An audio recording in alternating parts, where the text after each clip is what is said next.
Ivana, Kateřina a tohle je Pussy Club.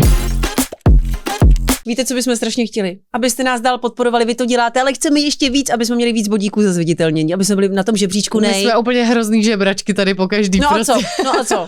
Ale kdo si neřekne, nic nemá. Přesně. Jo, takže body za zviditelnění, lajky, odběry, komentáře, followujte nás, Pussy Club, zprávy od Sofie, můžete i další lidi, ale my jsme ty hlavní. Takže to si řekla moc hezky. Děkujeme za vaši podporu. Děkujeme, jste úžasný. Happy New Year! Happy New Year! No vidíš. Co takhle děláš? Už jdeme? Já nevím. Co děláš? Já nevím. Co děláš na Nový rok? Jako běžně nebo teď už? Teď už. Vrátila jsem se ke svýmu starýmu já a prostě dál pracuju a nestíhám, takže nic novýho. A jídlo. Mě vždycky zajímá, co lidi jedí na Nový rok. Jako na Nový rok, fakt jakože na začátku toho nového roku. Hele, já jsem se na to asi nějak nezaměřovala, já jsem si prostě dala svařák a byla jsem dobrá. Jo, tak to je dobrý. Protože jsem ten první den byla na svahu, takže jsem to nějak asi ani neřešila. Ty jsi byla horová. No horová. Horová. Jsem byla trošku horová. Ale vím, že se jí přece ta čočka, že jo? Čočka se jí kvůli penězům. Pak se jí... Nesmíš jíst drůbe. Jo, já vím. Já jsem udělala obrovskou chybu. Ty jsi něco snědla, co jsi neměla. No, já jsem si dala kachnu normálně. Ta se má jíst po božím hodu, že jo? Já nevím vůbec. Jo, 25. asi jo. 5. A já jsem si to nahradila a řekla jsem si, že prvního bude úplně super jako termín, ale prej ti uletí všechny ty peníze právě, proto máš jíst tu čočku, jenomže mě ta čočka strašně nadýmá, takže... Ukaž jak. Takhle. Jo, já jsem se bála, že to opravdu ukážeš. Dobře. Já každý rok mám úplně Ježiš, tak teď jsem odpovídala na něco, na co se ani nezeptala a řeknu ti já, co jim prvního. A úplně jsem teďko... Dobře, řeknu ti, co já jim. A co ty? Já co pak jim. Ty papáš? Vždycky musí být čočka, párek, vajíčko. Musí být. Takže potom se celá rodina. Pak trošku prdíme doma. A pak musí být vždycky ovar. Jako ten musí být koleno. Počkej, ovar. Koleno. Počkej, tak to si nemůžeme, ale tady přátelství končí, dámy a pánové. Ty to nemáš ráda, tak já ti něco řeknu, kamarádko. Jakmile se to kolínko netřese. Ten sulcí. Ty vole, jestli mi někdo nabídne koleno a dá mi to libový masíčko, tak tomu rovnou omlátím o hlavu, to není žádný koleno. Koleno, ta kůže, to musí trošku musí to lícovat do té pusinky, tam se to tak jako krásně komíhat. A můžou být tam i chloupky ještě vidět na té kůži. Tak to já jim na prvního. Tak já jsem si teďko představovala 30 vteřin koťátka, jak si hrajou, protože jinak bych se poblila to reálně. Jo, takže ne jo. Hej, jako jestli něco nenávidím v životě, tak je to sulcovej typ prostě pokrmu. Takže pokud mi dáš něco, co se takhle hejbe. Takže nemáš ráda ani sulc? Tlačenky, všechno. Holka, co jsi dělala byl jsi někdy na zabíjačce? Byla jsem na zabíjačce, bylo to odporný. Ne, počkej, jakože mě je z toho prostě špatně, z toho smradu. Já nevím, jakoby prostě mě to jakoby vadí. Jako celá ta věc mi přijde vlastně skvělá, že se tam všichni jakoby sejdou teď tohle, ale prostě mně to přijde úplně morbidní. Teď jak se to tam prostě řeže, jasně jíme to, takže jako vidět ten proces je taky dobrý. Ale že by mi to něco jako extra říkalo, jako ládovat prostě do střev nějaký kusy, šrotu. V tomhle jsem pražáček trošku. Myslíš jitrničky? Jo. Ládovat. Já jsem ládovala jako malá takhle už s babičkou. Ne, to není šrot, jo, to je ta krev, ne, stražená, nebo co. Já tak, ne, to nevím, jsou zase, jak to dělá. My jsme, něčemu se říká bouřka, to je takový ta polívka, pak jitrničky, tam je. Ty jitrničky, tam je ta stražená krev, ne? Já nevím, ale něco se někam dává se to do čeho? No do těch střívek právě. Těch střívek. Ty se normálně musí vymejvat. A vlastně je to takový, tohle mi vždycky přišlo divný, jako jak se to vytváří tady ty jitrnice a podobné věci. Jakože něco. Víš, že to tam jako takhle naláduješ. Že vyprázdníš ty střeva a pak do nich zpátky dáváš to jídlo. Jakoby předtím tam bylo něco trošku jakoby hnusnějšího. Teď mi to tedy hodně znechutila, ale já mám strašně hezký vzpomínky na zabíjačku. S babičkou Morava, ten řezník ožralej už ve 3 ráno, ožralej řezník, který přišel, že prostě z hospody rovnou s tou čepičkou červenou bambulu nos, úplně ožralej. Panáčka hned si dal, pak prostě... Panáčka, pak to tam začal krájet, prostě to prasisko. To ještě musel zabíjet, že jo. Teď to začalo, teď to mečilo, že jo, to prase. Na té Moravě tenkrát. Pod těma náspama. Ale mám na to hezký vzpomínky, že fakt přijela ta rodina, tyjo. No jasně. Teta, bratranci, tohle, všichni si přišli proto a všichni jsme něco dělali, jako to míchej krev, tohle, přesně ty rvy, ty střeva asi, no. Což pořád děláme takové. No já jsem prostě utíkala vždycky, že si jdu hrát. Že jsem to prostě nechtěla místo zabíjačky. Já jsem si šla hrát a stříhala jsem sousedce vlasy. No, ale každý jim dělal něco. A teda máme prvního vlastně, jo. Teď si představ, že je prvního. Takže koleno ne, já určitě. Koleno ne. Takže to by mě docela zajímalo, jestli tady máte... A musíš tady mít k tomu křen a horčici a to bych ti nepřemluvila na to, viď? To bys mě nepřemluvila. Ne, ale když vejmrdu. Vejmrda je skvělý, to je jabko s tím, s křenem. Ježiš, teď se mi zbíhají sliny. Jestli mi budeš chtít jednou udělat radost, já musím tak teda říct, mám udělat vejmrdu. Ty mi děláš radost často, protože sem nosíš chlebíčky. Ale vlastně, když se nad tím zamyslíš, jednou mi můj muž říkal, že jsem takový vlastně spíš prase v rámci toho jídla. Jako spíš do chlapska, jako. Že mám ráda takový ty chlapský věci, ty takový ovary, ty silný, jako, jasně. Věci a vlastně. Taky ty těžký prostě, jako omáčky a tadyhle ty věci. To mám ráda prostě, no. A ty jsi taková ta... Já jsem taková ta italská prostě čabajka, víš co si tady jede ty saláty. Já prostě miluju saláty, víš co, to nikdo nechápe, úplně si říká. Jako jaký? Jako prostě normální salát, mě to strašně chutná, jako to zelený. Normální salát? Jako jen tak normální salát? Prostě normální salát, jenom, ale jo, tak ochucený třeba jenom oliváčem, víš co, a já to úplně to, že sežeru toho kilo. Úplně mi to nevadí, víš co. A proto jsi tak jako, šlank? No to ne, ani. Já se dokážu zprasit normálně s mažáčkem, víš co, tadyhle těma hovadňárnama. Nedávno jedli smažák.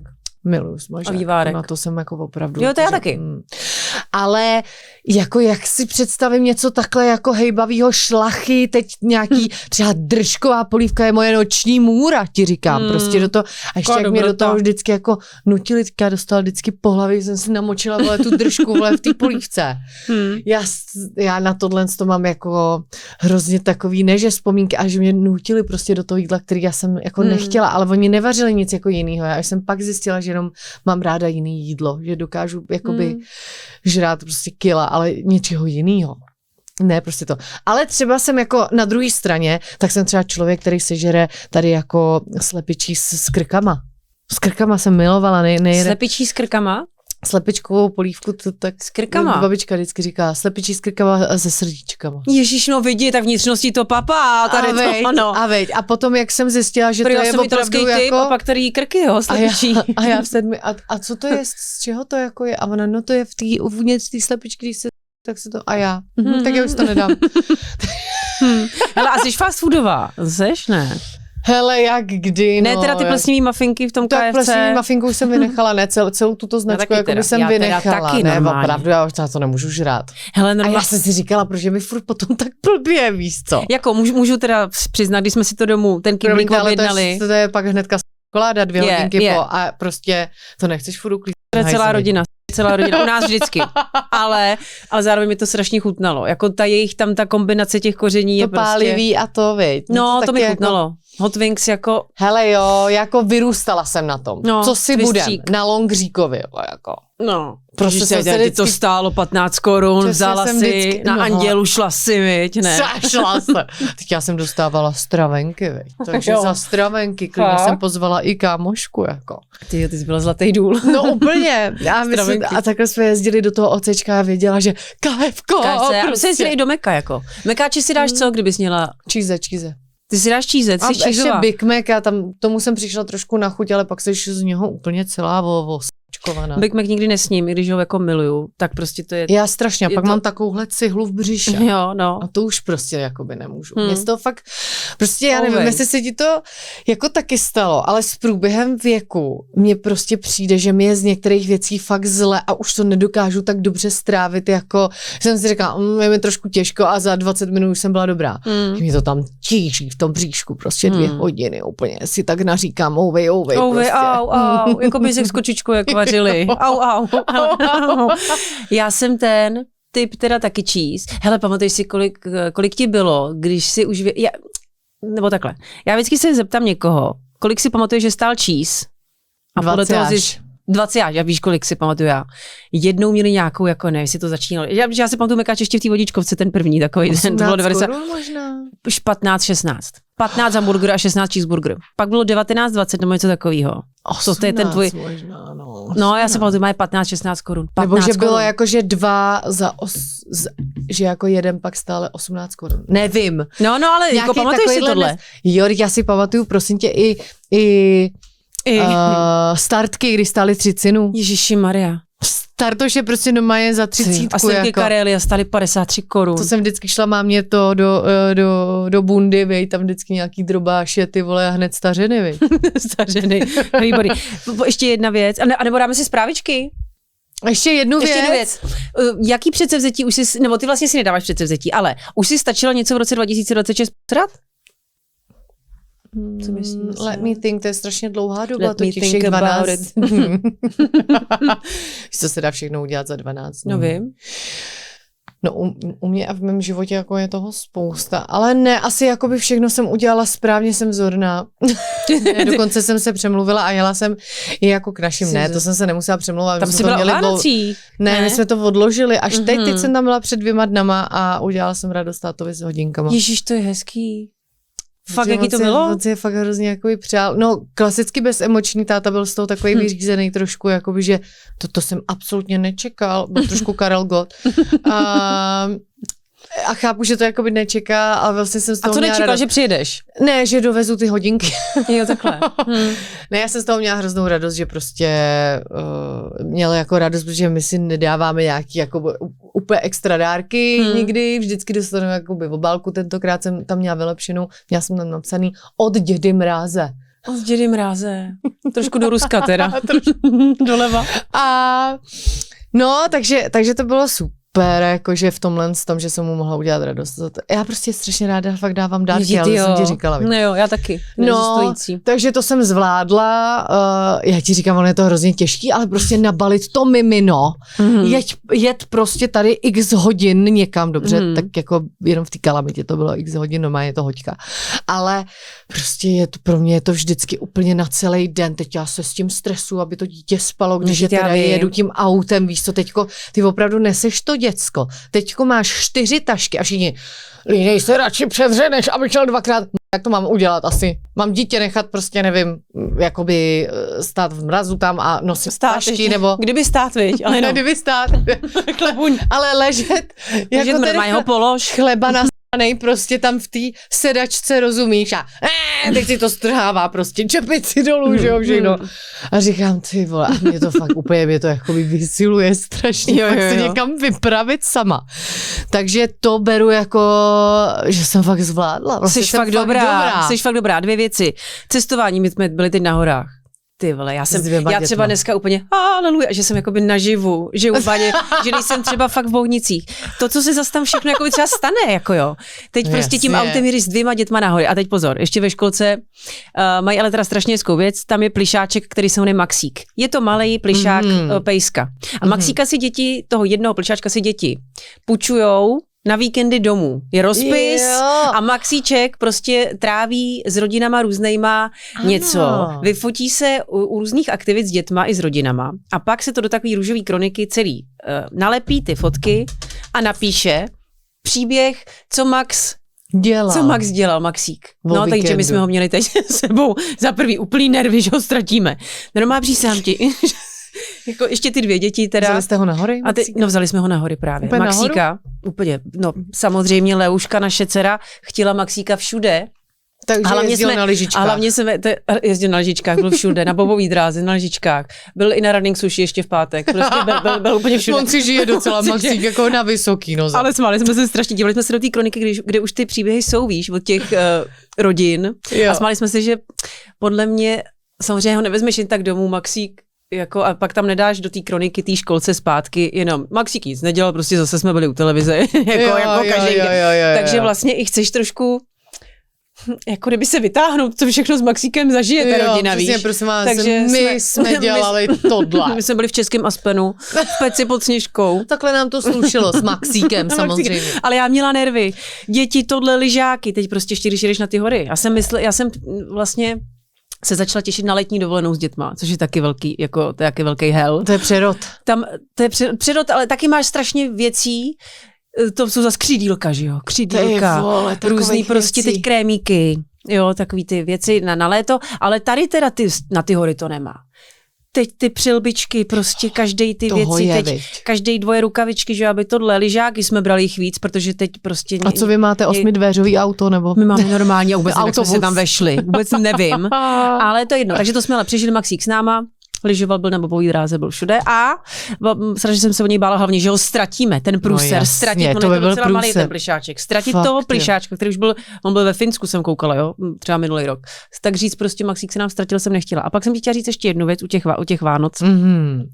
Ty víš, že já dávám ráda, což by jako mělo být jako vtip tady, ale není to vtip. Já jsem omylem opravdu dala párkrát vouchery, který neexistují, takzvaný neexistující voucher. Já to používám. No, ale on to fakt vtip jako by nebyl, což mi tady připomněla máma o Vánocích, protože ty jsi tam mluvila o tom v tom podcastu, že jo, máma, že si dávala zase, ty jsi tam někomu prejdala i ty neexistující vouchery, jako tý kačence zdala, ne? Říkám, jo, tak to byl vtip, než jí tam napíšu Bali prostě a nikam nepojede.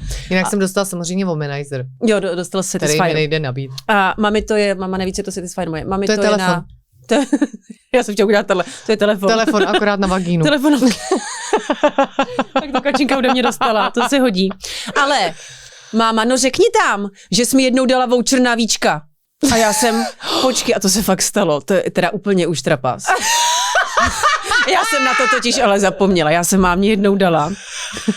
Ne, co ona má za voucher? Ona vždycky dostane ten vouchera. Ona vlastně dostane doporučení. Já jí dala jednou voucher, který ani nebyl jako reálně někde vytisklý od nějaký firmy. Namalovala jsem jí.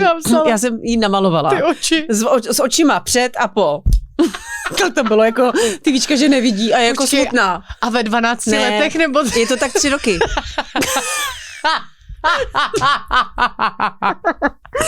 Očima, že nevidí, je smutná. A pak jakože, a pak after, a tam jenom se napsala třeba Perfect Clinic, nebo nevím. Prostě ona dělá homemade. Jo. A dítě nevíc udělá radost dárek, co vyrobíš sama. Co vyrobíš rukama? A ještě nic nestojí. Hele, a teď to jsem jí dala a on jako, protože takhle, když dáš fakt voucher, jakože tam je aspoň ta firma, tak tam, tak... Je to takový příslib. Může se stát, že to i zaplatila, jakoby, když to dáváš. Ale tohle opravdu bylo namalovaný... samozřejmě situacích jenom. A přesně, když máš dobrý den. Když jako opravdu vytáhneš kartu. Přesně. Ale já jsem jí dala tenkrát tohle a pak jsem na to zapomněla. To bylo jako vlastně, ten voucher, abys to pochopila, byl zaplatím ti víčka. Jasně. Takže jsem jí doporučila jít na víčka, ale pak jsem na to zapomněla, jí to bylo blbý. Jo, a ona totiž... já chci na ty víčka. A já vím, že třeba před 1,5 roku na nich byla, jenže mě vůbec nedošlo. Ona i pak na ně chudák šla, sama si to zařídila a já jsem jí to nezaplatila. Ona řekni to tam, a kdo to platil jako tohleto? A já říkám, ježiš, já jsem ti to slíbila, viď? A ona, jak slíbila, ty jsi mi dala dárek a pak prostě jsem ho nedostala zaplacený. Takže to jsem slíbila mámě, abych si úplně na hlavu, že jsem dala i neexistující voucher na víčka. A jak to napravíš? Nějak. Dám jí další neexistující voucher. Na nový prsa. Dobře, tady máš implantáty neexistující. Hele, asi to napravím. Chci do budoucna opravdu dávat hezký dárky. A tenhle rok jsem se trošku snažila. A jestli se budeš snažit Dostala voucher, ale existující, zaplacený na úklid, takže to dostala. A máma ale byla úplně ráda, protože viděla opravdu vytisknutý voucher, jako reálný existující voucher. Tam byla i částka. To je mi novinka. Wow. Takovej super. No. A tak to jsem jí dala na hodně peněz. Hodná dcera. Na uklizení jedné toalety. Aspoň za jedny víčka, jakoby aspoň jo. Tak na 2-3 roky. Má to na rok, na 2. Jo. No, taková, abych se taky to trošku, taky dávám hezký dárky. Hele, ale tenhle rok jsem dostala, říkala jsem ti, já strašně málo dárků. A možná už se ti to sečetlo. Říkala. Možná už se ti to sečilo za to. Já jsem nedostala, já teda koukala, trošku si byla nepříjemná z toho. Pod tím stromečkem, kde to ještě je. Jako... Ježíšek, já nevím, asi jsem zlobila. A co pak Můj muž dostal nejvíc historicky, co kdy dostal. A takový fakt pěkný. Jakože bylo vidět, že ho miluju. Jakože vlastně ho poslouchám i. A i jsem do toho, byl tam měkouš, byl tam prostě. Fusky? Byl tam, co to tam bylo? Jo, byly tam i trénečky a dostal ponožky s mojí podobiznou. Miluju. Jak se směju. Jo. A pak jak řvu i. Naší fotku, jak máme promo fotku na spusy, jak tam řvu, tak tu jsem mu dala na ponožky. Nosí. Miluju. No, pak jsem mu dal nějakou elektroniku, to už teď nevím jakou. No teď to je jedno, to už jsme za Vánocema, ale dostal strašně věcí. Zážitek dostal letenky, existující letenky. To do Portugalska. Hustý. No to je hustý. A ty jsi dostala teda... Já jsem dostala, prsten, co mi není. Asi byl pro někoho jinýho. Tak ale to už to není on. A pak jsem dostala jenom pak takovej teda kostýmek, co mi taky není. Kostýmek jako na nějaký aktivitky? Ne, já myslím opravdu jako kostým, jakože ne aktivitky, ne jako kostým třeba francouzský uklízečky, myslím kostým jako, já si to říkám blbě, prostě oblek. Kostýmek, oblek. Ale já jsem asi mu to jednou poslala, že bych to chtěla, ale on mi koupil číslo, co mi není nějak už. Jakože Elko třeba? Ne, Esko mi není. A ty máš XXS. Já mám asi Mko. Už. Cože? No, to nezapnu na zadku. A kdybys mě v tom viděla, jsem byla jak prostě takový ten, když chceš tu jitrnici narvat právě do toho. Úplně to bylo komický, tak se mi v tom ukázalo. Bylo hezky, zlatý oblek, takovej. Nic. Takže vlastně mi koupil hodně víc, jak mi nebyli, no. Jo, takhle. No, má mě mít víc Merku. Teda v Merku se neříká, ve voku. Na nás už Rejža dělá, že musíme dělat zprávy. Takže pojďme dělat zprávičky, zase jsme se nedostali k těm předsevzetím, takže to necháme na příští roček, jo? Asi jo, viď? A proč teď už řešit předsevzetí? No prostě jsme fakt všechny dobrý. To je pravda. Tak to budeme řešit. Jako... No.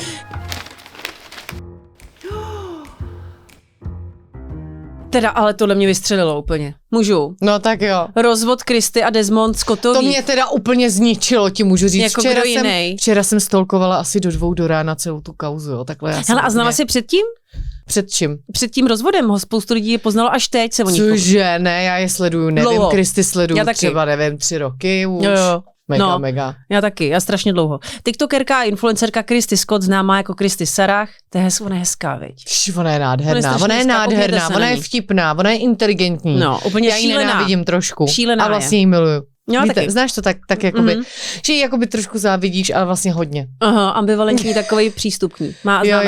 Víme. Oficiálně podala žádost o rozvod se svým manželem Desmondem Scottem. Mimochodem, do té doby prostě za mě miláček. A oni jsou úplně... On je šéf kuchař, on je pěkný, vtipnej, mají dobrý vibe. Mají krásný děcka. Krásný a je to takový ten pár, když je vidíte, tak si představujete velmi rádi, jak to dělají. A ještě si říkáte... A všude a chtěla bych to s nima.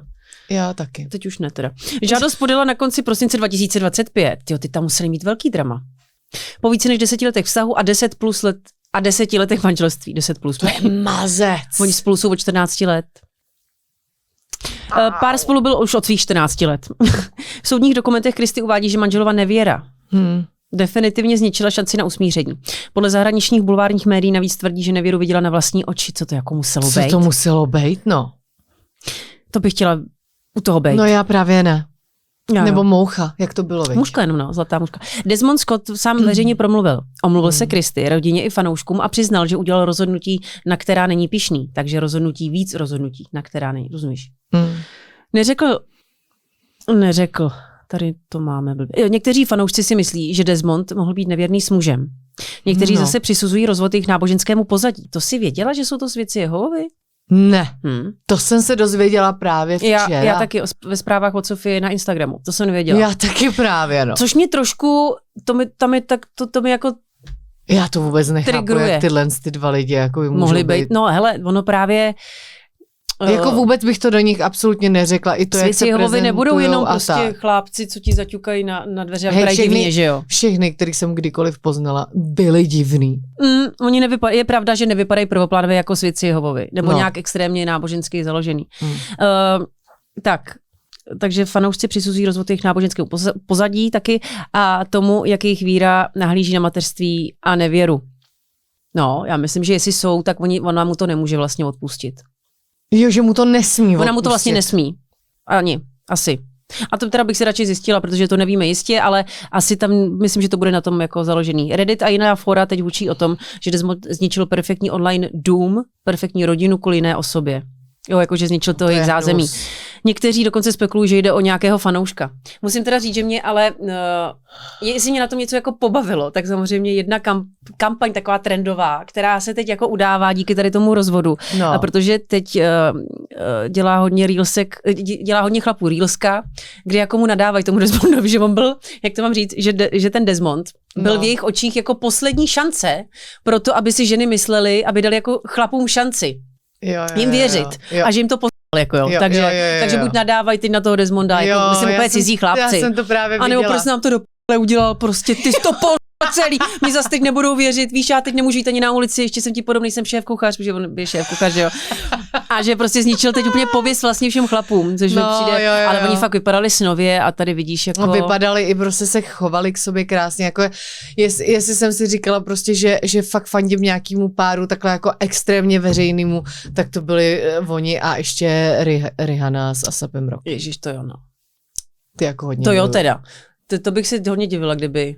Ježíš, to prosím vás, to jako jsem řekla, ale tam se nic neděje. Hele, ona mu prodělala teď holčičku konečně, další viď? Prostě děcko. Holčičku, viď, maj. A teď hlavně ona nemá chůvu, jo, bych vám chtěla říct. Jakože 3 děti. Teď jsem to viděla, jak jsem byla u táty. 3 děti. Prosím tě, chceš se dít se stará jenom o miliardový biznis, to může úplně v pohodě. Já dělám srandu. To vůbec nechápu, že nemá chůvu. A jakoby do toho Fenty Beauty, tohle, teďko všude jezdí, hudba, tohle, víš co. Kampaně. No, hustá. Extrémně. Nemá chůvu, jo? Jo, vím, že ale mě tím trošku naprdla. Mě taky trošku víš, co mě strašně teda štve, to mě ale naštvala.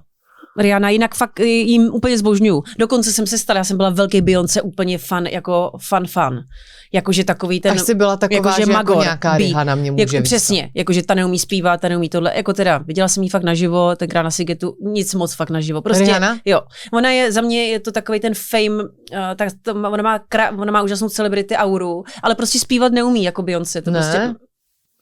Nevím, já jsem to neviděla ani jednu naživo, ale viděla jsem videa naživo Beyoncé a to je úplně šílený prostě. No. Jako šíleně dobrý. Šíleně dobrý. A viděla jsem Beyoncé v Barceloně, byla úplně skvělá a Rihannu jsem právě viděla jednou naživo a jestli ona něco zpívá podle mě dobře, tak jenom jedinou písničku, to je to Diamonds a prostě ona jak jako, já nevím. Diamonds in the sky.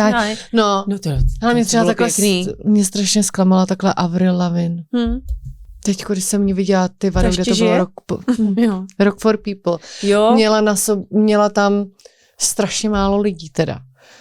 Ale jako to... Já jsem jí ráda hodně. To tak bolelo do uší prostě, že říkám, tyjo, to i moje solíčka občas v té koupelně z něj léta. Jsou lepší. Vidíš.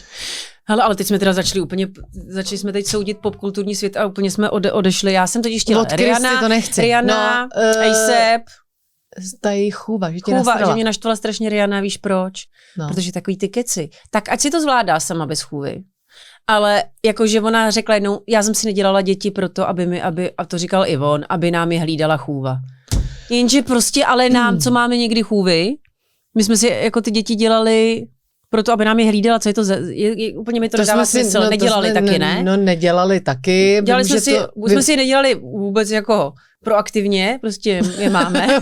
Jsme si je udělali. A nebo jsme si je udělali, protože chceme děti a zároveň, aby nám je někdy i hlídala chůva, ale nejenom, aby nám je hlídala chůva. Takový ty keci, jak se vždycky ty skupiny různě a tak hlavně oni třeba nemají chůvu, ale mají třeba prostě jako svoje rodiny, který jim hlídají ty děti. Víš, jakože já nevím, jak já bych to dělala bez chůvy, když nemám prostě mámu, tátu funkčního, prostě jako rozumíš mi, to prostě je úplně nemožný, abych já jako mohla pracovat a zároveň byla doma prostě 24/7 s malou, to prostě nejde. Musíš jako někde udělat nějakou výhybku, ty vole, aby se to potkalo přece. Mně se líbí, jak používáš i ty ruce. Ukaž ještě výhybku, ukaž. To bylo ale hodně dobrý, jsi fakt dobrá. Výhybku, já jsem si úplně říkal, co je to tady prostě za pantomimu.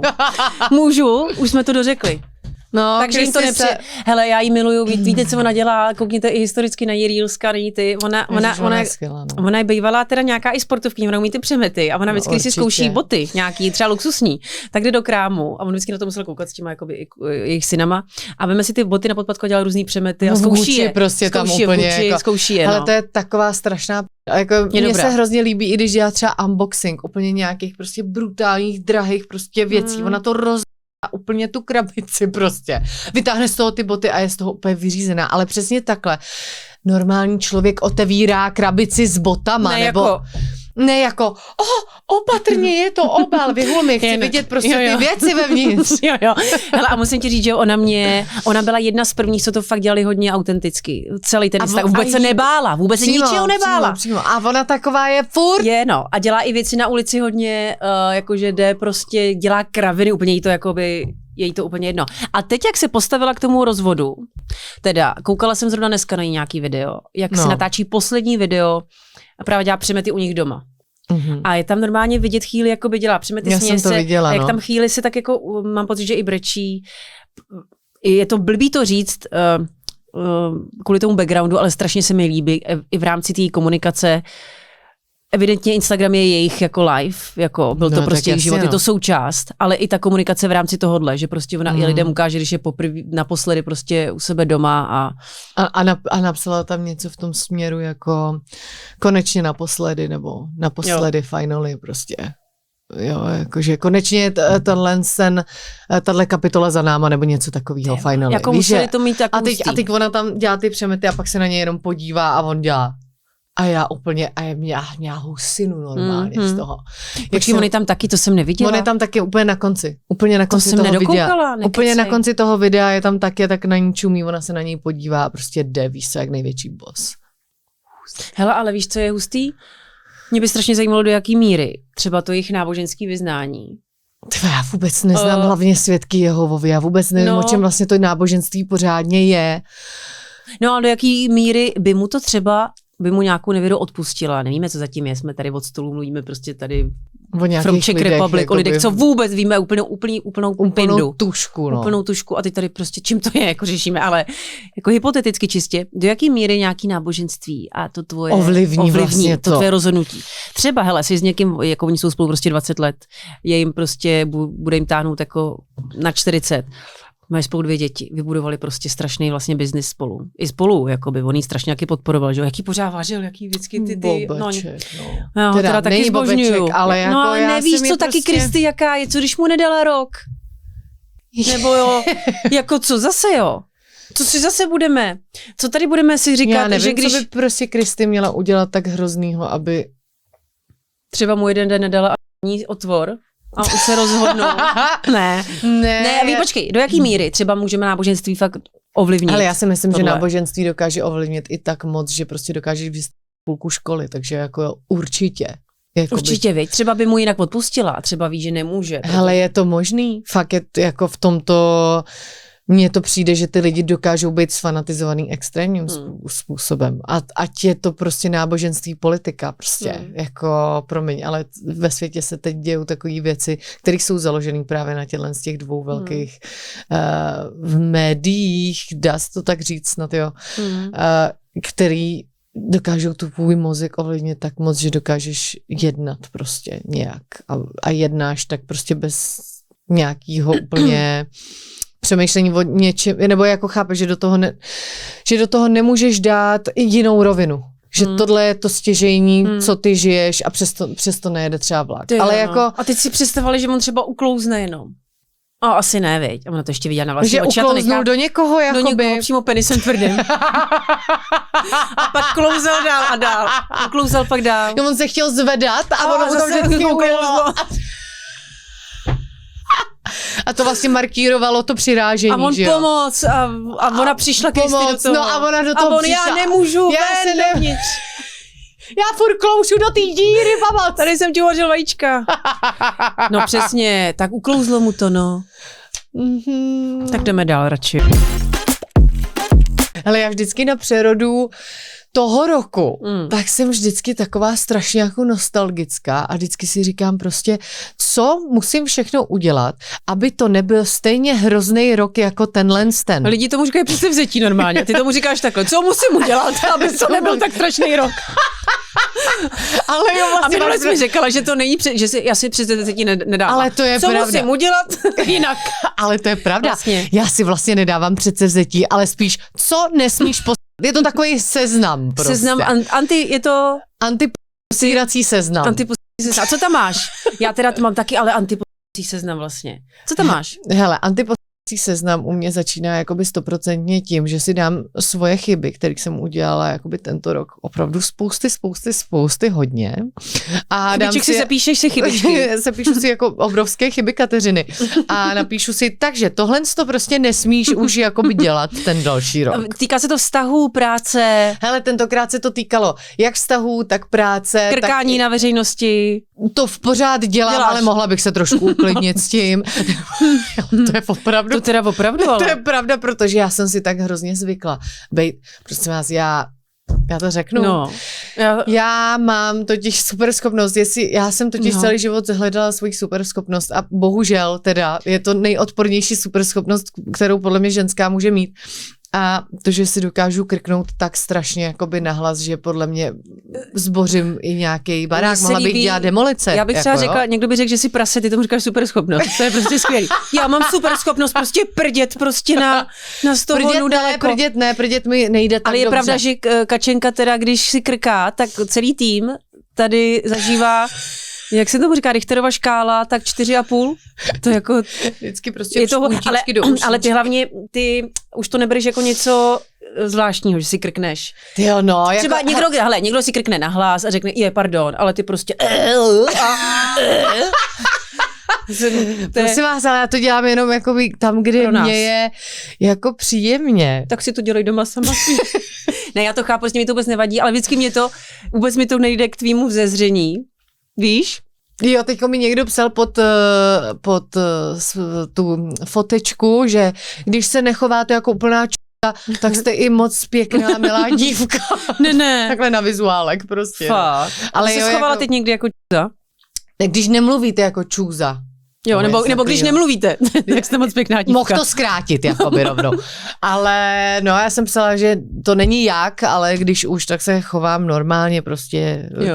Prostě to není, jako já si na něco jako nehraju. Jo, když on mi řekl něco, že si jako hraju na to, že jsem čůza nebo něco a říkám, když už tak to nehraju, tak normálně tak prostě jsem jako jo. No jasně. A toto do toho patří. Mě, když je prostě komfortně s lidma, tak přestanu se kontrolovat, když to řeknu blbě. Jasně, že asi jako na veřejnosti by se nemělo prostě jako mezi svýma kámošema nemusíš krkat jako úplná kráva, ale prostě já si krknu, já za to nemůžu, že to jako u ženský to je a u mě je to je to starý kamionák takovej.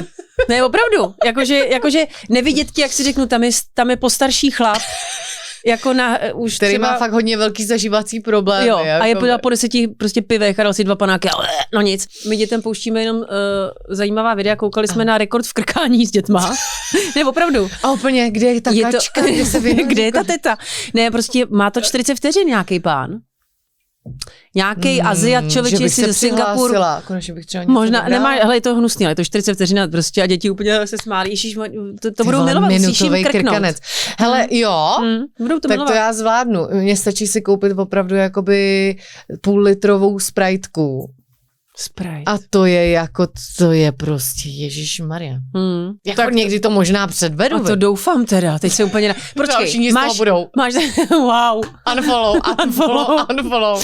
Máš tedy Big Mistakes of Catherine. Yes, Big Mistakes of Catherine. And tam končím. Takže jako já snažím se na to vždycky podívat a říct si tak, toto dělat tento rok prostě nebudeme, aby konečně jsme si mohli říct, že tento rok bude můj. A opravdu se to jakoby splnilo, jo, protože už mám pocit, že se to už 9 let, 8-9 let si vždycky řeknu, hele, ale tak tenhle rok už opravdu jakoby to půjde prostě. Nejvíc mám takovej zaznamenaný, jakože od covidu fakt každý rok mám pocit, že to bude lepší a vždycky je tam něco. Jako jasně, že ono se to jako vyrovná, já nechci říct, že vždycky ten rok je jenom jakoby dějou se tam skvělý věci třeba, že jsem prostě mohla začít spolupracovat s tebou. Ježíši Maria, jsem doufala, že řekneš, že to řekneš dřív než porod. No vidíš, a já jsem i rodila. A taky teda jsem i rodila. Taky jsi porodila. Ty jsi fakt porodila, viď? Jsem fakt porodila. Člověka. Prostě, hele, a mě tak jako dochází až prostě teď, fakt s odstupem času, jaký je to fakt zázrak, že prostě porodíš a je to v pořádku. Že to není prostě samozřejmost. Ale teď se ještě tady objevily taky nějaký teda případy, teď jsem viděla, nechci jmenovat holky, jsou to holky, které možná třeba znáte, sledujete na Instagramu, pohybují se v showbize, přišli o 2 teď jsem já taky 2 hned zaregistrovala. Za sebou, no. Přišli o dítě teď, v obě. A teda ve fázi jako takový tý, kdy miminko už je miminko vlastně, že jo? Miminko je miminko, někdo ho i viděl třeba. Hele, já v tomto... Je to strašný, samozřejmě jsem si taky... Já prostě brečím, já prostě toto obrečím, protože v ten moment, já to říkám furt, že v ten moment, co fakt porodíš a už víš, co to všechno jakoby nese za emoce, za tu lásku, za ty opravdu něco, co v tobě jako není a nedokážeš to uměle si ani představit a jako vyvolat do té doby, dokud se ti ten porod a to dítě prostě jako nestane. Nestane se ti člověk. Prostě nestane se ti člověk. Tak do té doby to nedokážeš jako pochopit a být tolik soucitnej asi s těma lidma a jako pochopit tu situaci. Proto chápu, že některý chlapi nám absolutně vůbec nerozumí, že když říkáme, že toho máme prostě nestíháme a toto, tak oni jsou furt, ty nic neděláš, ty jsi furt doma. Jo. Takže chápu už teď a strašně jsem to obrečila, cítila jsem se, jak kdybych to zažila já. A také jsem šla k té mojí malý a také jsem jí prostě jako pusinkovala, úplně jsem jí obejmula, trošku jsem jí i probudila jakoby tím, protože prostě říkám, to není vůbec samozřejmost. Takže jsem si toho začala ještě víc jakoby vážit, že to dopadlo všechno v pořádku prostě, protože zažívat tohle je podle mě asi to nejtěžší opravdu, co můžeš zažít. No, to je strašný. Takže posílám takhle holkám sílu aspoň tady za nás. A toto se mi teda stalo, tenhle ty jakoby šílenosti, jako fakt jsou to šílenosti a vlastně i dobrý jako víš, jako nápory, jako na psychiku, no jasně, a to bylo každý emoce. Rok něco. A teď si říkala, 2026 bude moje úplně celé jako perfektní, nebo co jsi řekla? Já jsem si řekla, že v roce 2026 nebudu mít tak brutální výkyvy nahoru dolů, že chci být prostě trošku, jak tady říkala Sára Rikas, prostě jenom takový to perleníčko. Klídeček, klud, prostě dělat si na svých věcech, ale nic jako úplně ve stresu, ani nic úplně jako by se hypovat. Prostě mít tu pohodu, jakože už nejsem ve fázi, kdybych jako strašně potřebovala tady jakoby vydělat na něco, prostě. Když na to bude, tak na to bude, když na to nebude, na to nebude. Jakože nechci se zatím honit, chci mít prostě fakt klid a užívat si to dítě. A udělám proto jako letos prostě všechno. Protože a třeba jsem si řekla, že každý měsíc pojedu na dovolenou. Jo, na výletík, to si říkala.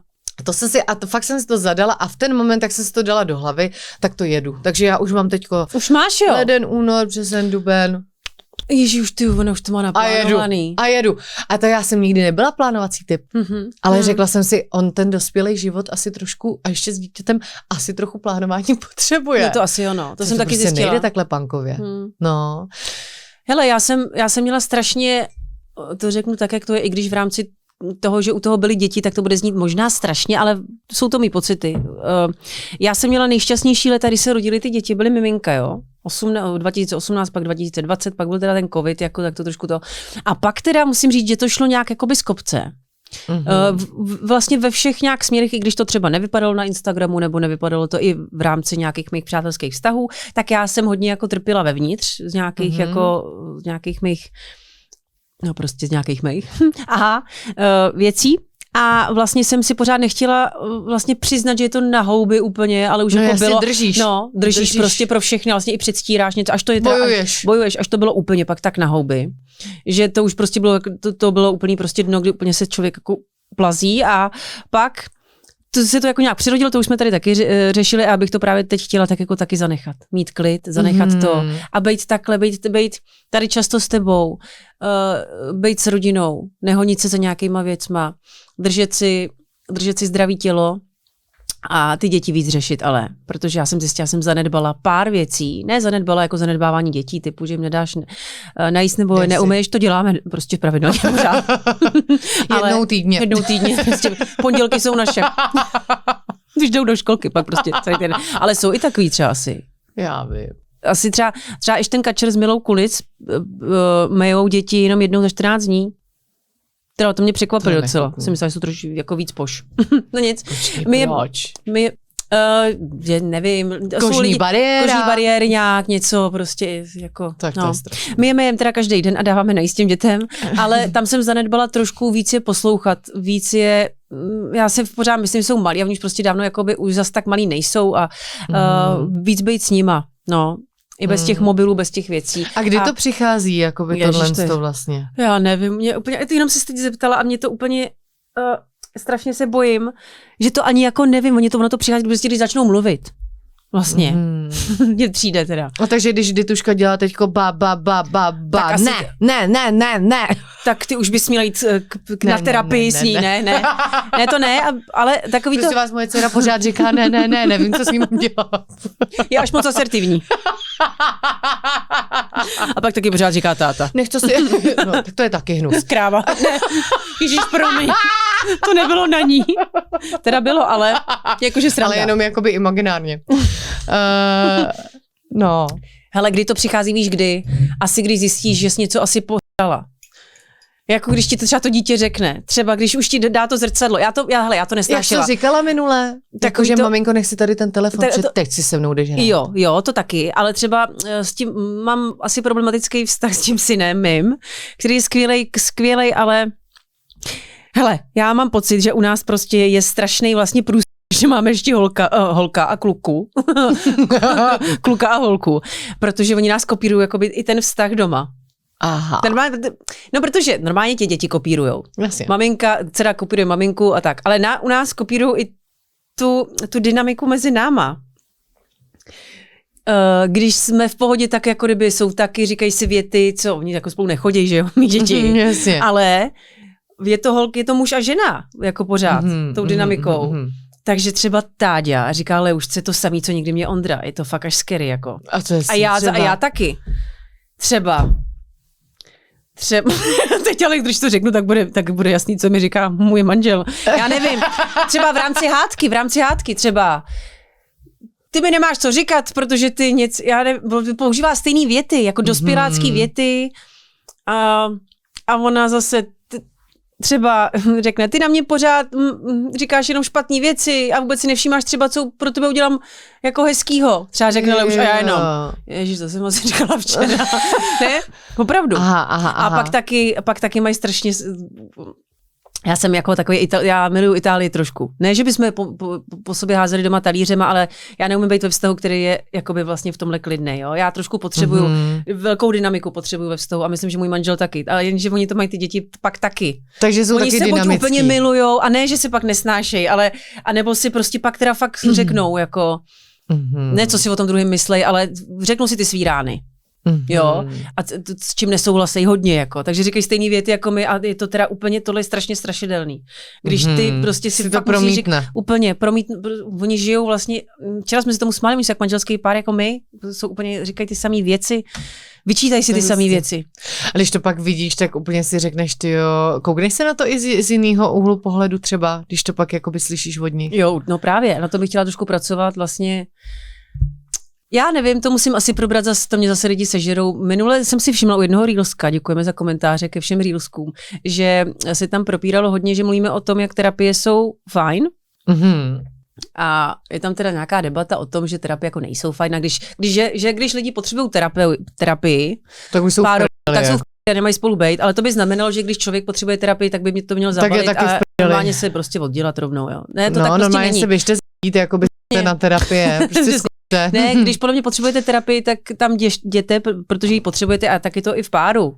Chcete na tom pracovat, což je super. Ale někdy ta párová terapie strašně pomůže tomu stavu. Byla jsem svědkem toho od mý kamarádky, kdy to prostě vlastně jako strašně zachránilo tu komunikaci. Protože někdy se dostaneš podle mě do fáze takový, že nevíš, jak s tím člověkem komunikovat. Šáhněte si všichni do svědomí teď, že máte někoho okolo sebe, s kým se vám poslala komunikace a nebo neumíte s tím člověkem komunikovat, přitom ho máte jakoby rádi.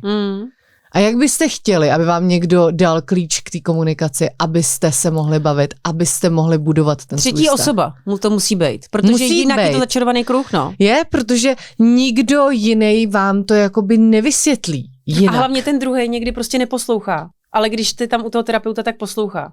Jasně. Prostě tu chvíli poslouchá, protože mu ten třetí, není to autorita, ale prostě ten třetí, jako tam člověk řekne prostě, tak teď poslouchejte a prostě tam posloucháš. No jasně, protože to je jakoby neutrální člověk. Teď si vem, kdyby třeba tvoje kamarádka řekla, hele, já do toho vidím, tak si pojď tady sednout prostě se svým manželem a teď já vám tady budu něco hustit. No tak samozřejmě, za první bude zabarvená jakoby na tvoji stranu. No. A co ten manžel bude vědět, že jo? Takže automaticky na ní bude jakože nastoupený, jako co si to prostě dovoluješ se srát do našeho vztahu. Přesně, co ty nám tady budeš říkat. Co ty nám tady budeš říkat, ale toto o psychologii nebo terapeutovi nikdy nikdo neřekne. Prostě si řekne, hele, OK, jdeme na tom pracovat, tak tady máme člověka, který do toho vidí úplně stejně, jak z jedné strany, tak z druhé strany a není na žádné straně. Jo, úplně. A já vlastně, ale to jsem tím chtěla říct, jak jsme řešili ty terapie a máme na to podobný názor my dvě, tak já už jsem totiž přemýšlela, že já už chodím s tolika lidma na terapii a i sama, že už nemůžu ještě mít další terapii. Ale kdybych fakt měla ještě prostor, tak bych chodila i s rodinou, na tu rodinou, i s dětma. Jednou třeba za 2 měsíce. Je tam vzít a trošku si tam prohloubit to, aby tam byl ten segment ten právě neutrální, aby to viděl, aby nám poradil třeba co a jak. Já bych chtěla třeba umět ptát dětí. Já bych se chtěla umět ptát. Jak, hele, a víš, že je to jednodušší, než si myslíš? Já jsem si myslela, že když strašně špekuluju, co jak dělat, tak prostě je to vlastně takový ten overthinking, kterým ničeho nedosáhneš, ale jakmile prostě seš jenom prostě jako kdyby s nima a fakt je posloucháš, protože oni někdy třeba i brečej a dělají třeba, ne, tohle nechci a ty si jich nezeptáš třeba, proč? Fakt prostě nezeptají se lidi, proč. Ty vlastně, ty z nich děláš takový úplný jako blbky, ale oni jsou normální, oni jsou prostě lidi, co mají svůj názor a mají svý potřeby. A my se dětí moc neptáme, proč to nechceš? A oni by ti třeba řekli, že třeba z něčeho mají strach, tyjo. Někdy je to fakt jakoby hluboký a my je nutíme dělat třeba věci, co tam půjdeš a tohle a tak. Hele, já bych třeba, můj syn je na mě docela drzej, tohle bych chtěla třeba změnit.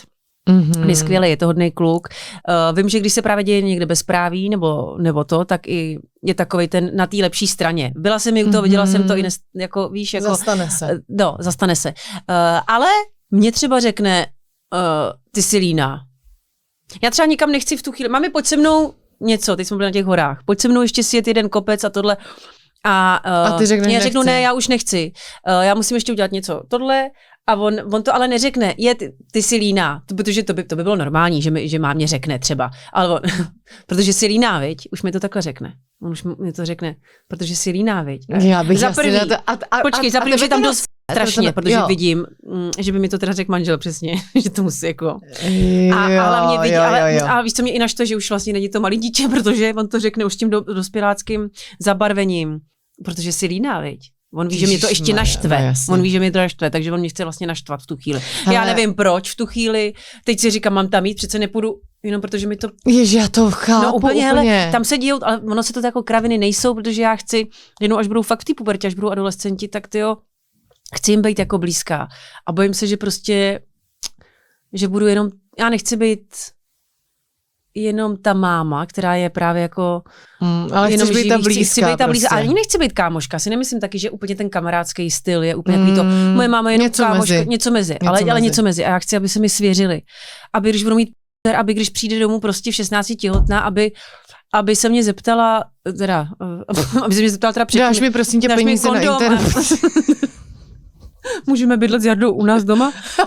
A já řeknu ne, to je jedno. Já chci, aby no, aby no jasně, no chápu, já jsem teďko byla právě, jak jsem byla u našich, a tam jsou ty 3 děcka, 3 různý věkovky. 14 skoro, 8 a 2 necelý roky. A takže máš takový průřez přesně tím, co se děje jako v tom dospívání, že jo, u té mojí ségry. To je jako skvělá prostě pro mě, když já tam jakoby přijdu, tak samozřejmě taková moc jí nechtějí dělat věci a to furt na mobilu a dělá si prostě už svoje věci a tak jako, ale vidím, že s ním mám jakoby tu connection. Pak je tam můj brácha, tomu je 8 let. A řekl něco, co mě jakoby strašně zabolelo a já jsem se nedokázala normálně udržet a řekneš co? A byla jsem na ní vlastně jakoby úplně stejně drzá jako on na mě. A co ti řekl? To nemůžeš říct? Můžu a řeknu. já jsem tam jakoby byla, přijela jsem tam fakt jako, říkám ti, cesta, šílený, prostě toto, víš co, jsem ráda, že už jsem tam konečně dojela, že to prostě mám za sebou. Přijdeš tam a teď on prostě, že jo, nastoupí a on hrozně rád jakoby střílí, má takový ty pistolety, nervky, víš co, furt jsme jako, když jsme tam jezdili jako s Tomášem, s bývalým, tak jsme furt hráli války a tak. No a on si na to zvyknul hrozně a teďko přišel a říká, hele, jako já jsem doufal, že s ním vydržíš jako trochu díl, protože se myslím jako dobře střílelo. A říkám, na to si najdi kamarády, na to nepotřebuješ mýho ex. A odešla jsem prostě. A normálně samozřejmě jsem zašla jako za dveře, ukápla mi slzička, protože prostě jako víš, co to je jako, vodně je to úplně jako do srdce, on to neví, Bodanec, že tím jakoby, takže jako dítě a já se nedokázala jakoby udržet, abych mu řekla, no to tak prostě občas bývá, nebo jo, no, něco, jasně, víš, ale řekla jsem mu jako najdi si kamarády, no to nepotřebuješ mýho ex, což asi taky nebylo úplně nejvhodnější ale řešení. Já ti rozumím úplně, no. Ale v ten moment... Ale bodanec teda velký, jako? Hrozný jakoby bodanec a potom a zjistila jsem, že nám začíná jakoby docela propast tady jakoby s mým bráchou a že vlastně nevím ani, jak to mám řešit, protože jsem jim narušila, že nemohli jít do kina kvůli tomu, že jsem přinesla dárky a přijela jsem prostě jiný den kvůli té kalamitě, tak jsem tam nemohla přijet den, kdy jsem měla a přijela jsem o den později a oni tam měli už kino a my už jsme nestíhali, takže jsme jedli toto a já než jsem, jakože já říkám, jdu pro ty dárky prostě. Trošku si jim to zkomplikovala, nějaký plány. Úplně, jo, že jakoby najednou nestíhali to kino. A říkám, hele, v pohodě, prostě stíháte kino, já jdu rychle pro ty dárky toto. A už tam bylo takové jakoby napětí, že už jakoby jakoby tátova přítelkyně, že prostě už jako, hele, jako nebylo by dobrý to prostě přesunout, ať to není jako ve stresu, prostě jo, máte tady kačku jakoby jednou za x jako to, tak jako v pohodě ne. A oni no to jako není v pohodě, jako my chceme prostě do toho kina, že jo. A já, další bodanec. Ježiši Maria. A já vím, že oni to takhle nemyslejí. Oni prostě chtějí jenom do toho kina, do kterého se těšili. Já jako, vím, no. Víš? A já rozumím, že jakoby teď nejsem víc prostě, jako chápeš. Ale teď já mám to dítě, já už jsem ta jako dospělá, se mnou už není ale nejezdíš tam taky každý den, že jo? Jako nestřílím, ale já nejezdím, ale zároveň nestřílím teďko, víš? Z těch jakoby teďko nejsem ta jakoby super zábavná prostě teta, jako ta ségra teda, nejsem teta. Ale pocitově jsem. Jakoby. Takže už jsem to cítila, teď jsem donesla ty dárky a už jsem slyšela řev, prostě pláč a říkám, ale já jsem tohle nechtěla. Prostě. No, my jsme to zrušili, prostě to kino, teďko se bude jakoby rozdávat dárky a já. Ježíš, a to je úplně, to je úplně nejhorší teda, co jsem znám. Chci odejít. No ale musela jsem zůstat, protože to by ti pak řekli, teď nemůžeš nikam jít. Právě. Já jsem byla jako vlastně v té situaci úplně, že jako nejhorší. No nic. A ještě předtím, než jsem šla pro ty dárky, tak ten můj brácha jako vždycky má takovou super schopnost trošku jako vysírat lidi a dělá to takovým zajímavým způsobem, že jako přeslechne, co ty řekneš do pléna celé té rodiny a konkrétně za tebou přijde, když ty jako odejdeš kousek dál a zeptá se tě jakoby napřímo, ještě jakoby víc bodavě, tak jako napřímo, jakože, aby ti to jako já jsem jako to slyšel, ale chci to slyšet od tebe ještě jednou. Co?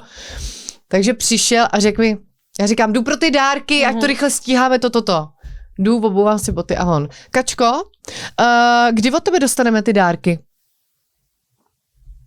A teď já už jsem byla trošku jakoby, vytočená a říkám, tak jako děláš si ze mě srandu, teď jsem řekla, že pro ty dárky jdu, ne? Co pak jsem tady jako chodící nějaký dárek, ty vole, pro vás. A on normálně snížil ten hlas taky a říká, a co jsem udělal? A já, děláš si ty vole, tady prostě na mě úplně a říkám, no tak jako, teď jsem řekla, že jdu pro ty dárky prostě. A on normálně běžel a šel jakoby brečet. A říkám, ty vole, tak to je. Už si tě trošku tě tam povodil? A on si mě extrémně povodil a já už jsem byla fakt v takový jako vypjatý situaci, přinesla jsem tam ty dárky, když jsem viděla, že se tam brečí, tak jsem šla brečet taky, takže to bylo takový prostě ze všech stran, rozumíš, náročný. A pak prostě bylo vidět, že jak jsem mu předala ty dárky, jak mu to bylo úplně jedno vlastně, že jo, protože on nešel do toho kina, takže nějaký dárky jsou mu jako úplně úplně. A já byla fakt vnitřně. Jo. Říkám, takový ten harantismus, i když vím, že není, prostě, jakoby není, to je prostě to dítě jenom neovládá ty emoce, vůbec neví, jak s nima má jako naložit, teď si mu vzala vlastně jako kino, takže je na mě nasranej, že jo, samozřejmě, logicky, ale já jsem taky nasraná prostě, že jakoby chceš dárky, pak je vlastně jakoby nechceš.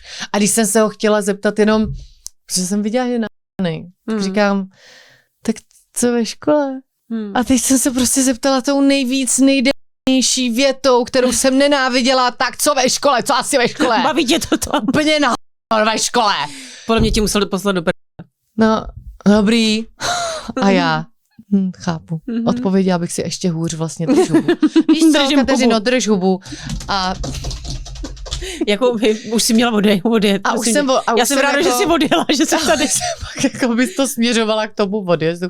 Protože ne, prostě a zjistila jsem, že fakt neumím asi komunikovat prostě s dětma 8letejma. Umíš, podle mě, ale je to strašně těžký teda. Je to úplně těžký, oni už vědějí, ale ne tolik. A teď ty úplně balans, a někdy tě překvapí, někdy tě mají překvapit dospěláckou jako argumentem, náladou. Už jenom tím tónem. On snížil ten tón na ten stejně můj nasanej. A já, ty umíš pracovat i s hladinou hlasu, tak to jsi mě teď dostal trošku, to jsem nečekala. Jo.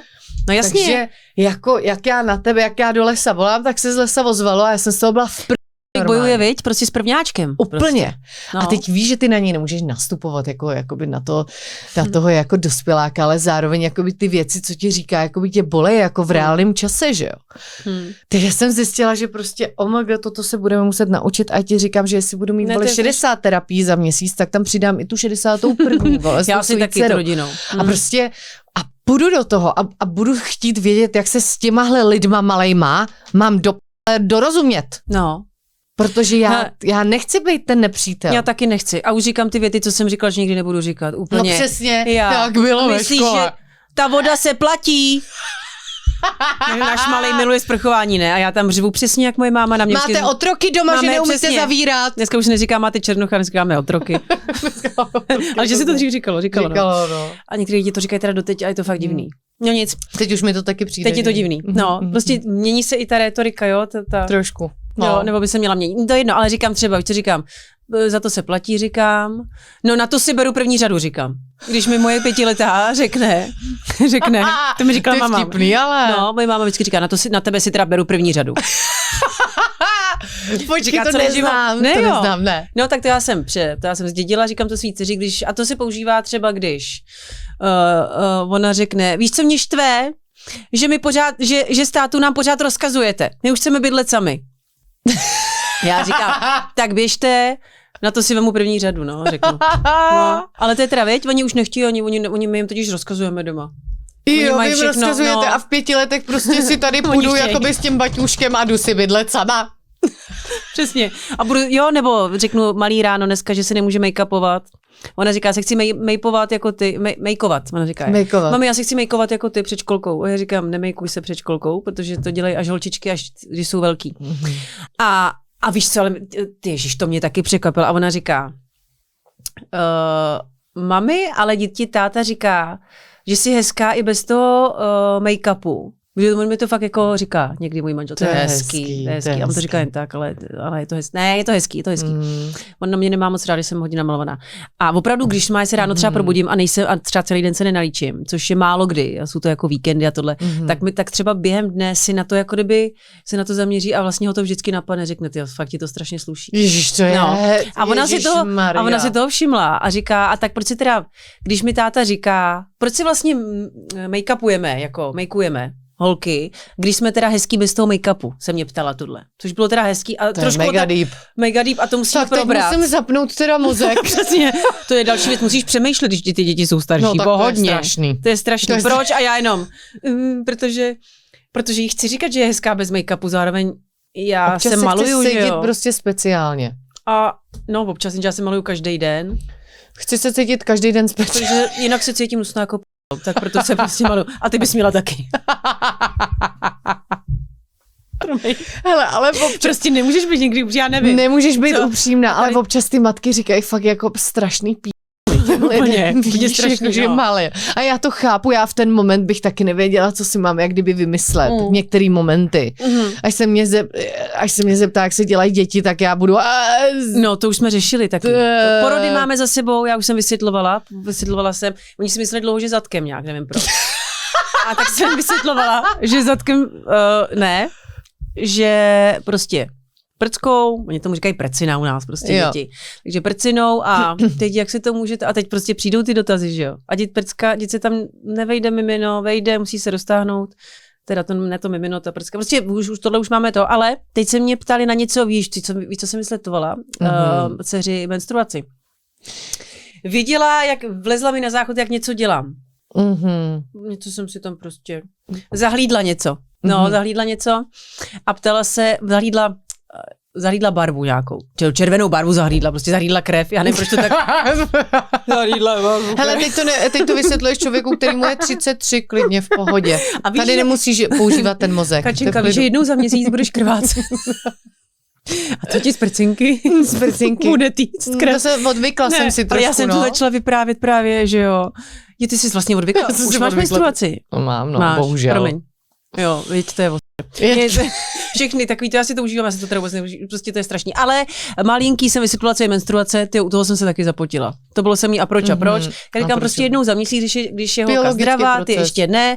A biologický proces, ale nemůžeš říct, protože nevědí, co znamená biologický proces. Říkáš, holka každý měsíc jako krvácí a teď, ale když lidi krvácí, taky něco bolí, takže tak je to zranění. Ne, není to zranění, ale vlastně malinko ti to bolí. A kvůli tomu ale si vznikla a teď jsem si do toho už úplně... pomoc, krvácím a neptej se mě na takovýhle kraviny. Zrovna když krvácím. Ale jako jasně, potřebuješ to jako vysvětlit. Mě to třeba nikdo moc úplně nevysvětloval. A pak to taky tak jako dopadlo, že jo. Jakože věděla jsi, jak si dělají děti, ale... Hele, víš, já ani si nepamatuju, že se o tom se mnou někdo jak kdyby bavil. Se mnou moc ne. My už jsme byli generace, ale my jsme měli bravíčko, já tomu říkám generace. Jo, bravíčko, my jsme byli bravíčko generace. Bravíčko, ale že jsme věděli, že se to dělá. No, tak pamatuju si do teďka, když se ptala, ale na 13 se ptala, když... Počkej, protože se přeci ptala, když si ho vezmu do pusy, si můžu otěhotnit to takhle. Ale to normálně víš, že tenkrát jsi říkala, jo, dobrý dotaz. Ne, přesně, dobrý dotaz, ne, že v pohodě, že už by. A já jsem si taky říkala, že jako dobrý dotaz. Dobrý dotaz jsem si říkala, takže sperma, když jde do pusy, tak se neotěhotní. Od té doby, prosím tě, pojďme to ukončit. Ale ne, je to docela, protože já v 6 letech, pozor, my jsme měli jako obrovskou knihu. To byla třeba takováhle kniha, kde byly normálně, protože táta, podle mě máma i táta byli takový umělecky jako založený na tyhle ty věci. Hodně knihy jsme měli doma, hodně kazet prostě, táta hodně rád natáčel. Jo, videomaker. Spoustu jako věcí natáčel. Jako ty jsi to řekla, tak... No, tak jakoby co natáčel? Pamatuju si nějaký, jako že se zavřely dveře a prostě tam Kateřinka jakoby nesměla. No nekecej. To jsou home videa nějaký. To jsou normálně, jako já mám taky jako blikance, jako víš věcí, co si pamatuješ, když mi bylo třeba 5. Jo. Takže člověkovi se to pak vrací. Vrací. Takže klíčová dírka jakoby a natáčel hodně to. Natáčel jiný dírky? To je skvělý. No, nic, takže jako hodně kazety, prostě byli jsme hodně takhle jako umělecky založený. Takže tato kniha byla prostě fotograficky stvárněný sexuální akt. Aha. Na který jsme se teda jakoby, který jsme mohli se na to podívat. Já nevím, jestli to bylo zakázaný, nebo mi to pak i máma ukázala v nějakém pozdějším jakoby věku, jak to vlastně vypadá. Jo, takhle, jak vypadá ve vanině. Jak se to vlastně jako dělá. Tak mám pocit, že první nějaká debata, jak to funguje, dohromady muž a žena, tak vzniklo na základě téhle jako knížky. A mně se to už tehdy jakoby líbilo, ten jako akt, jak to dohromady vypadá. Když jsi řekla si, dává to smysl. Make sense. Takže jsem strašně to chtěla si to vyzkušovat, že jo? Ježíš, vyzkoušet si to chtěla. S takovýma jako... Já jsem to poprvé viděla na videu. Ze školky a tak. A samozřejmě to pojďte to zkoušet, lidi, pojďte, já jsem něco viděla. Ty si stoupni, já si sednu. Tak já jsem to hrozně chtěla vidět, že jo, jak to, co tam mají ty kluci a to. A od té doby vím, že jak byla knížka, jsem strašně chtěla zkoumat.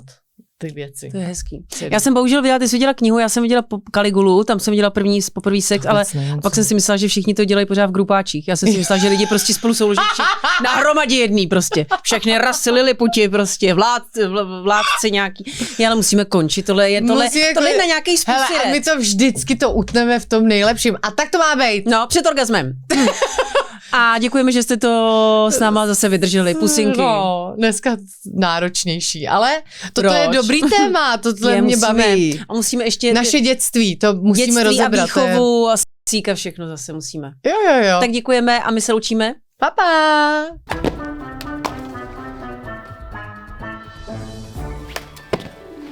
My děkujeme všem pusinkám a teď jdeme dál za kněžnama, který se dozví něco o tom, jak jsme vlastně přemýšleli třeba před 20 lety. Taková retrospektiva. Koukneme se na to, co se nám třeba honilo hlavou tehdy, co nám přišlo jako dobrý a teď už nám to vůbec dobrý nepřijde. Jestli jsme na něco třeba v 18 byli pyšní a teď už nejsme, zkrátka zazpomínáme a trošku to porovnáme se současností. Tak na to se vy, naše milé kněžny, teď můžete těšit. Já jsem vyhrála soutěž Miss Praha a ona mě dala na předposlední místo. Není to teda vůbec něco, na co bych byla pyšná. Je to fakt strašně trapný. Já jsem fakt měla jako extrémně malý jako sebevědomí, jakože fakt to bylo až jako hrozný. Tedy bych to vytáhla, měla úplný placky. Úplně je to jedno. I don't give a A v ten moment můj život začal být v pohodě. Dám to pryč. Hustý. Nechoď s nikým, kdo jakoby nemá práci a zásadně nechce pracovat. To si pamatujte, jo? Když vám tohle někdo říká, tak většinou tady ty ubližujou vlastně nejvíc. Jaký názor si měla roky pevně daný a dnes se mu spíš směš? Nikdy bych nešla do žádného zákroku. Tak prostě mě žírá strašně pocit toho, že se jim něco stane. Naše malá se líbá s nějakým Patrikem. Ale on mě chtěl asi jako víceméně kontrolovat, jak jsem se jednou podívala, jak jede, no. Jak jede úplně od někať jinak, než mi řek. Ale on tam prej vez kytky kamarádovi. Kamarádovi kytky, asi florista nějaký. Ne, on prej. A celou neděli jsem si jenom tak přemýšlela, protože já jsem na něco zapomněla prostě. Dobrý, ne, to se mi nestalo, to už se mi nestalo, ne, to mě Jaká chyba tě bolela nejvíc, ale zpětně ti nejvíc pomohla vyrůst?